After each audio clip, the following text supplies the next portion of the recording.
I want to ask you a question. That question is, what do you want to be?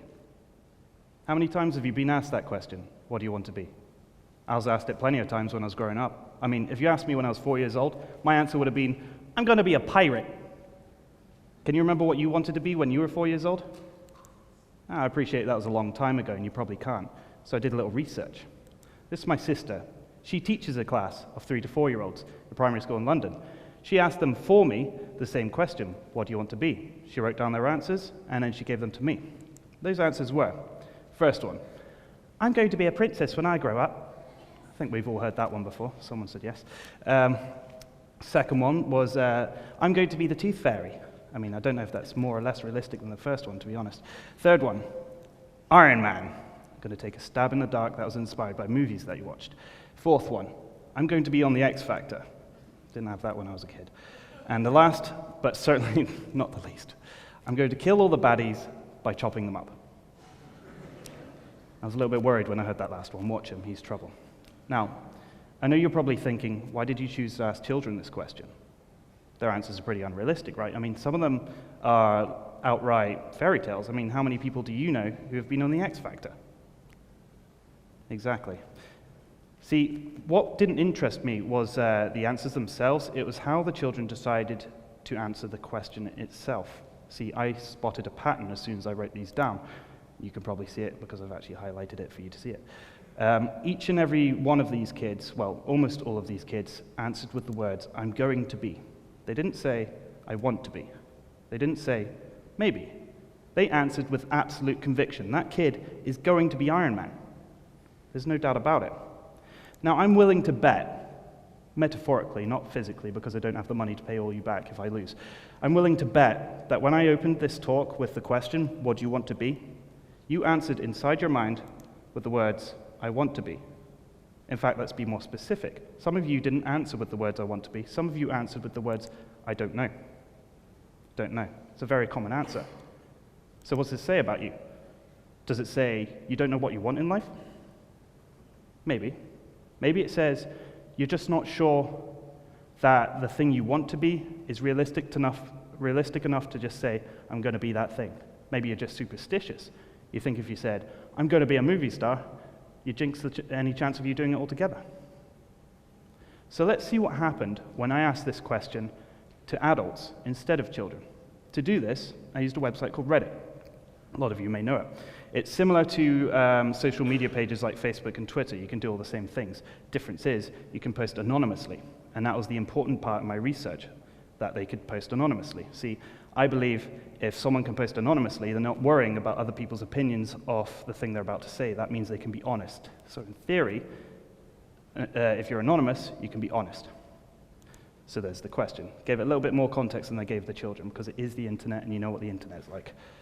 So the first serious answer I received was, I want to be a small farmer. Use horses instead of machines. Trade produce with the neighbors. Tend to the bees. Power my house with solar energy. You know, slowly and quietly make the world a better place. Unfortunately, that'll be next to impossible to start, what with industrialized agriculture and that, but a dream's a dream, right? Second one, an animator. I've been in love with cartoons my entire life. The only problem is, I suck at art. I don't know if that's Ronnie Corbett or Michael Caine I'm trying there, but I'm going to awkwardly keep doing it. Third one, I want to affect the world in a positive way, on a large scale. How I get there is not important to me. Sorry, I deleted that because I didn't think my answer was specific or relevant enough. Yeah. See, the adults' answers had a pattern similar to those of the children. Not the same pattern, but a pattern nonetheless. See, if you take out the context of each of the answers, like I did with the children's, you start to notice they actually all gave me the same answer. They all started differently, they're all worded differently, but they all came to the same conclusion. So what I did is I paraphrased each answer so you can see the pattern I saw. The first answer again, I want to be a small farmer, but I can't. Second one, I want to be an animator, but I can't. Third one, I want to affect the world in a positive way, but I shouldn't have said that. Now, you see, each and every one of these people convinced me that they can't be what they want to be. I'm a complete stranger to these guys, and they were anonymous, yet they still decided to be pessimistic with their answers. Now, what's that say about them? Does it say what they want to be isn't realistic? Perhaps. What confused me was, wait a second, the 4-year-old said he was going to be Iron Man. But this guy, the first guy, said he wanted to be a farmer, and then later said it was a dream. He said it was impossible. A farmer. It's not impossible to be a farmer. There's loads of them in the world. So at what point did 4-year-old Iron Man become maybe a farmer? I think it's to do with a thing called social conditioning. Now, what social conditioning is, it's the environment you're raised in and how it affects your decisions in life. So it's heavily influenced by things like the people who raised you, the people you're raised with. It's also heavily influenced by your own experiences. I mean, we all know the phrase, you learn from your mistakes, right? The idea is that you made a mistake once, well, you did a thing once, which you now labeled a mistake, because you didn't enjoy the outcome of that thing. So, in the future, you're not going to do that thing again because you now consider it a mistake. That's a very small example of what social conditioning is. You've decided not to do this thing again because of an experience. And I have a theory. My theory is as a child gets older, and with age, in ratio to their age, their expectations drop. So as you get older, your expectations drop. Now, this I say theoretically, but I also say it as a victim of this cycle. I've been through this cycle hundreds of times growing up. In fact, I had so many dreams of grandeur, I threw them away just as quickly. This is me at the age of 13. I know what you're thinking. This guy is a pioneer of fashion. Yes, my hair is red and blue at the same time. That'll trend in 2 years' time. You're welcome.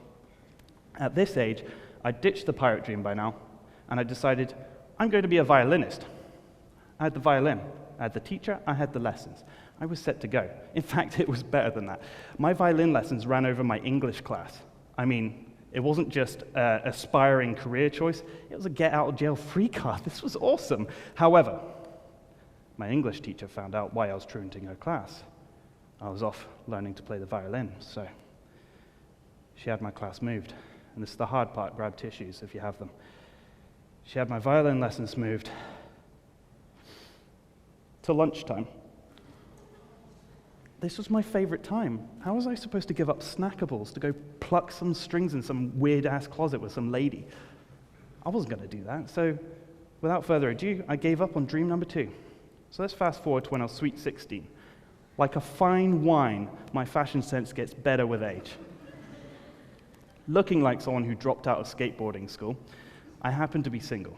And because I was single, I also had a lot of spare time on my hands. And with the spare time, I decided to play a lot of video games, as a lot of us do. Now, I was quite a creative and quite imaginative child growing up. I like to think I still am, hopefully. And I used to create stories in my head, fictional stories with characters and arcs and all that kind of stuff. So I thought, I play a lot of video games. I like making stories. Why don't I combine these two, and I can make a career out of it? I can be a video games designer. It's genius. However, I'm sure, as a lot of you know, if you're going into software programming, you have to learn a thing called programs. So the first thing that I had to learn was one called BASIC. And I don't know if you can tell by the name, it was one of the easy ones, BASIC. This was the single most depressing thing I'd ever done in my life. And this was step 1 on a 100-step ladder. How on earth was I going to climb that ladder if I couldn't get past the first step? I had to give this dream up. That's dream 3, dead. So let's fast forward to when I was 17. My head was literally in the sand. I had so many dreams growing up, and I'd thrown them all away. I had university leering over my shoulder saying, "Hey, Charlie, what do you want to be? What do you want to do?" I couldn't answer that question. I needed help. But who was going to help me? Careers advisor, my parents, my friends, none of them could really help me, could they? Because they didn't know what I wanted. Only I know what I wanted. But the problem is I couldn't vocalize it. So what I needed to do was help myself. And instead of telling you my experience in the next part of this story, I want to bring you guys with me. I want you guys to go on what I call a visualization exercise, because this is what I did a lot throughout my life, and it might just help you answer the question we started with. But to do this, I've invented a couple of characters just to explain the way your mind works. I've characterized them. It's a visual journey, so you want to bring them with you on this journey. The first character is your inner voice. I like this guy. This is the guy who tells you what you enjoy most and what you enjoy least. He's that part of your mind who tells you that classical music is soothing. It's that part of your mind who says electronic music is energizing, and heights are scary, and kittens are cute. This is the guy who holds the keys to everything that you enjoy, i.e., he holds the keys to what it is you want, i.e., he holds the keys to what it is you want to be. However, the only reason you can't communicate with this guy is there's another guy blocking you, blocking your communication channel with your inner voice. This is called your inner doubt. This guy is a jerk. I don't like this guy. This is the guy who creates all your mental barriers. He creates the excuses that stops you doing those things you want to enjoy. He's the guy who tells you classical music is dorky. He's the guy who tells you electronic music is samey, heights, dangerous, kittens, expensive. Him and the inner voice are in constant collision with each other. For that reason and that reason alone, for the purpose of this visualization exercise we're about to go on, I want you to ignore your inner doubt. Forget about him. He's not coming. Inner voice, yes. Inner doubt, no. So, close your eyes if it helps you visualize.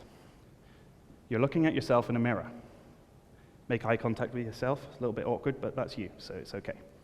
This is a special mirror. It's not a reflection of yourself you're actually looking at.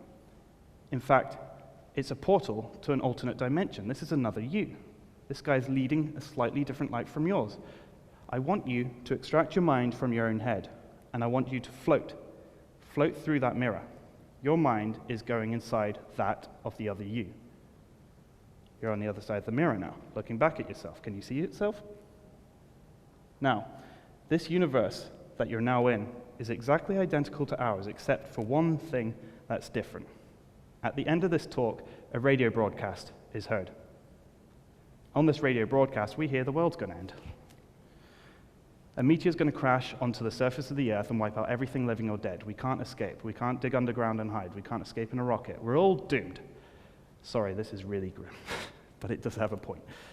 Now, what I want you to do is not think about what you're going to do with your final 2 weeks. I want you to think about what you're going to miss because of your untimely death.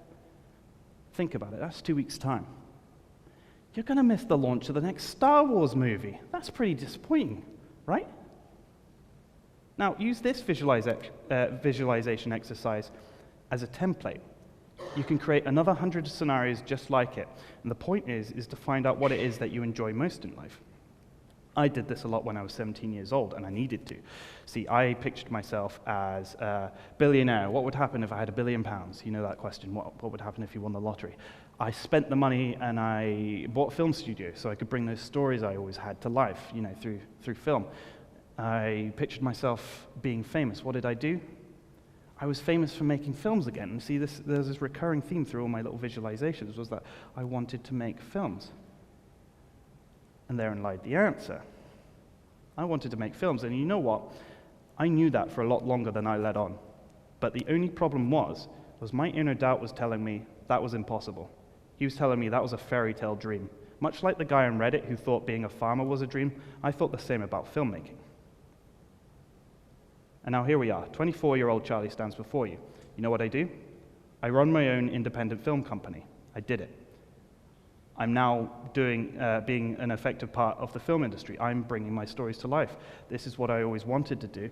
I just ignored the fact that I wanted to do it because I doubted myself. And once you ignore your inner doubt and focus on your inner voice, you're able to realize, why not just chase what it is I want? Why worry about whether or not it's possible? Why not just do it? When you think about having 2 weeks left on this earth, you realize, I'm going to die. So what do you regret when you die? I regretted not ever chasing up this dream. So I want to finish off this talk with a quotation that I think summarizes it better than I could in words. The number one reason most people don't get what they want is because they don't know what they want. So what I'm trying to tell you is if the sooner you can communicate with your inner voice and make it your outer voice, ignoring your inner doubt, the sooner you can answer that question, what do you want to be? And the sooner you can answer that question, what do you want to be, the sooner you too can take your dreams and turn them into realities.